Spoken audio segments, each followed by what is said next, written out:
Somewhere on Earth, at this moment, a griddle is being scraped clean between orders. McDonald's alone reports serving around 70 million customers a day across more than 100 countries. And the sandwich at the center of that operation is one of the most standardized objects human beings make. 2 patties of a Big Mac in Manila are meant to be interchangeable with 2 patties in Warsaw. Which is strange when you consider what a hamburger actually is. It is ground meat with no shape of its own, no cut you can name, no surface that tells you anything about the animal it came from. And for a long stretch of American history, that was exactly the problem. A century ago, ground beef was the meat respectable people refused to eat. Mothers waited in cars around the corner while their children ran in to buy the burgers they were embarrassed to be seen buying themselves. The history of the hamburger is the history of that reversal. It is the story of how the least trustworthy food in America was engineered, sold, and defended, until it became the most familiar meal on the planet, and the engineering never really stopped. It begins with a port. In the 19th century, Hamburg was one of Europe's great gateways. It was the city through which millions of Germans and Central Europeans passed on their way to America. The region around it had a long tradition of chopped and minced beef. An English cookbook, Hannah Glass's Art of Cookery, was already printing a recipe for Hamburg sausage in its 1758 edition. Minced beef and spices, served with toasted bread underneath. Minced meat was not a delicacy, it was a solution. Chopping tough, cheap cuts fine enough made them tender enough to eat. Stretching them with onion, breadcrumb, and seasoning made them go further. It was a way for people without money to eat beef. German immigrants carried the habit across the Atlantic. By the 1870s, American menus and newspapers were advertising Hamburg steak, a seasoned patty of chopped beef, fried or broiled. It turned up in boarding houses, in cheap restaurants, on breakfast tables. Doctors even recommended scraped raw beef for invalids. Grocery ads from the period sell meat grinders to housewives. Later, they sell the ground beef itself, pre-chopped, by the pound. How the name crossed from the dish to the sandwich is less certain, and the legends have multiplied to fill the gap. One story credits the ships of the Hamburg America line. Their emigrant passengers supposedly ate minced beef between bread on the crossing. Another points to a warm meat roll sold in Hamburg itself. None of these can be confirmed. Even the most famous piece of paper in the story falls apart on inspection. It is a Delmonico's menu from 1834 that appears to list hamburger steak at New York's grandest restaurant. But the firm that printed the menu was not yet in business in 1834. The document that anchors 100 articles is almost certainly a later fabrication. What can be documented is humbler and more interesting. By the 1890s, small advertisements in American newspapers, from New York to Hawaii, were offering something called a hamburger steak sandwich. No inventor's name attached, no patent, no press release, just a cheap hot patty between bread, sold wherever working people needed to eat quickly.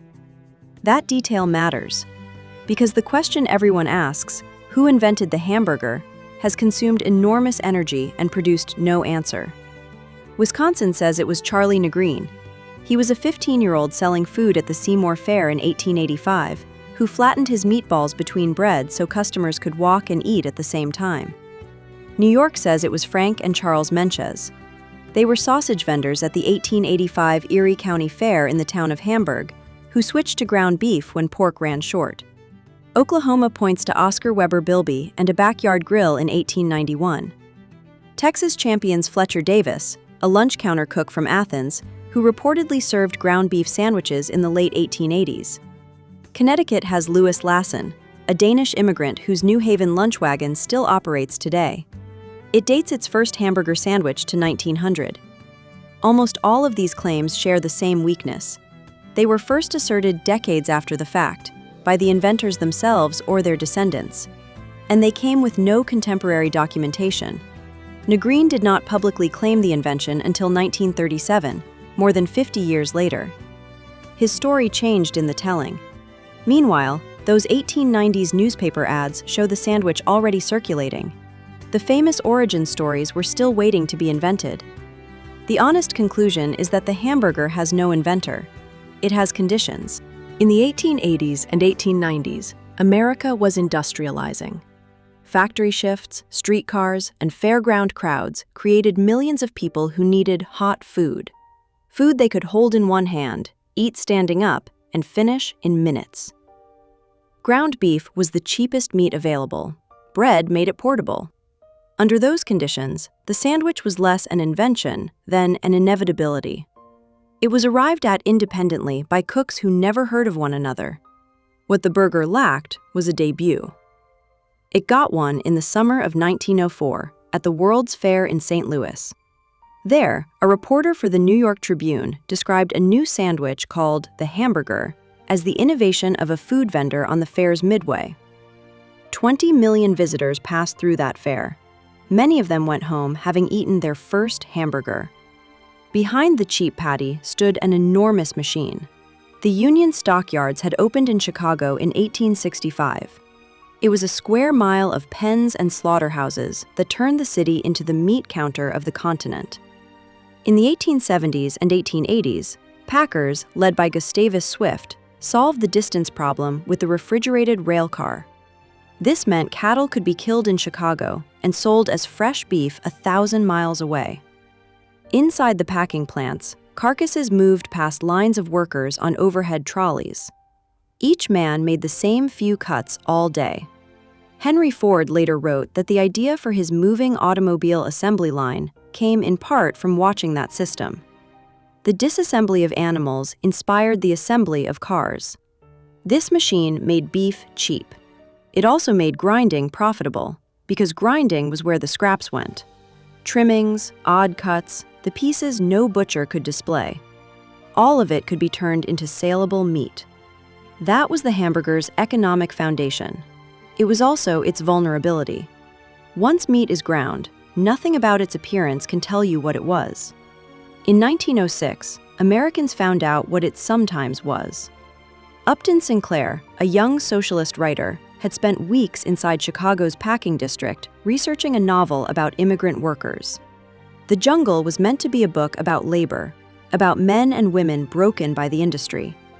What readers fixed on instead were its descriptions of the product. Spoiled meat doctored and resold. Filth swept into the hoppers. The contents of sausage and canned beef unknowable by design. Sinclair later remarked that he had aimed at the public's heart and hit its stomach. The outrage reached the White House. Within months, Congress passed the Meat Inspection Act and the Pure Food and Drug Act. Both were signed in 1906, placing federal inspectors inside packing plants for the first time. But laws could not repair the reputation of ground beef, the most anonymous meat of all. For the next generation, the hamburger lived at the bottom of the food hierarchy. It was sold from carts and shacks, widely rumored to be made of scraps at best, and worse than scraps at worst. It was food for people who could not afford to ask questions. The men who changed that were not chefs. One was a short-order cook. The other sold insurance and real estate. Walter Anderson had been frying burgers in Wichita, Kansas since 1916. He worked out of a converted streetcar he had fixed up with an $80 loan. He was a tinker. He flattened his patties thin so they cooked in moments. He seared them on a hot iron griddle under a pile of shredded onion, and he served them on a soft bun made to fit. Just as important, he did his grinding and cooking in full view of the customer, with fresh beef delivered twice a day.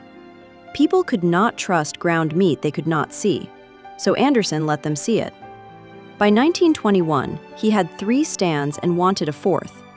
His real estate agent, Edgar "Billy" Ingram, saw something bigger. Not a stand, a system. Together, they opened a small building at First and Main in Wichita. They gave it a name that was pure argument. White for cleanliness, Castle for permanence. The little building had whitewashed walls and toy battlements loosely modeled on Chicago's old water tower. It was designed to look like the opposite of a burger shack. Inside were gleaming counters, employees in spotless uniforms, and burgers at 5 cents each. They were sold under the slogan, "Buy 'em by the sack." Every part of it was aimed at the ghost of 1906. The The chain standardized everything: the buildings, the griddles, the paper hats, the script the countermen followed. A customer in any city would meet the identical experience. When suppliers could not meet their specifications, White Castle built subsidiaries to make its own paper goods. It even made its own prefabricated porcelain steel buildings. By 1930, there were over 100 White Castles across a dozen cities. Ingram was calling his company a national institution. He also bought himself some science. Around 1930, Ingram funded research through the University of Minnesota's Department of Physiological Chemistry. In the study's best-remembered episode, a medical student lived for some 13 weeks on little besides White Castle hamburgers and water. He remained in reasonable health, and the company advertised the result for years. As evidence of nutrition, it proved very little. The arrangement was industry money purchasing a reassuring headline. It would become one of the food business's most durable habits. But as an index of how badly the hamburger's reputation needed rescuing, the experiment says everything. No one commissions a study to prove that bread is food. It worked. Imitators with names like White Tower and Royal Castle spread the formula. By the Second World War, the hamburger had crossed the line from suspect to standard. White Castle itself became the first restaurant chain to sell 1 billion hamburgers, reaching the mark in 1961. But the company refused to franchise and kept its footprint regional, so it left the next transformation to someone else. That transformation happened where the cars were. In Southern California after the war, drive-in restaurants employed fleets of car hops. They served sprawling menus to customers who ate in their parking lots. Two brothers from New Hampshire, Richard and Maurice McDonald, ran a successful drive-in of exactly this kind in San Bernardino. And in 1948, they shut it down on purpose. When it reopened, the car hops were gone. The 25-item menu had been cut to a handful of products built around a 15-cent hamburger. And the kitchen had been redesigned like a small factory. One worker grilled, one dressed the buns, one wrapped, one worked the fryer. They called it the speedy service system. It did to the kitchen what Chicago had done to the carcass and Ford had done to the car. It broke a craft into repeatable motions that anyone could be trained to perform in days. Food came out in seconds, at prices no full-service restaurant could touch. The parking lot filled with families. The brothers were content with their one restaurant and a few franchises. The man who was not content was their milkshake machine salesman. Ray Kroc was 52 when he visited San Bernardino in 1954. He wanted to know why one hamburger stand needed 8 of his multi-mixers. What he saw convinced him the system could be reproduced anywhere. He signed on as the brothers' franchising agent. He opened his own McDonald's in Des Plaines, Illinois, in April 1955.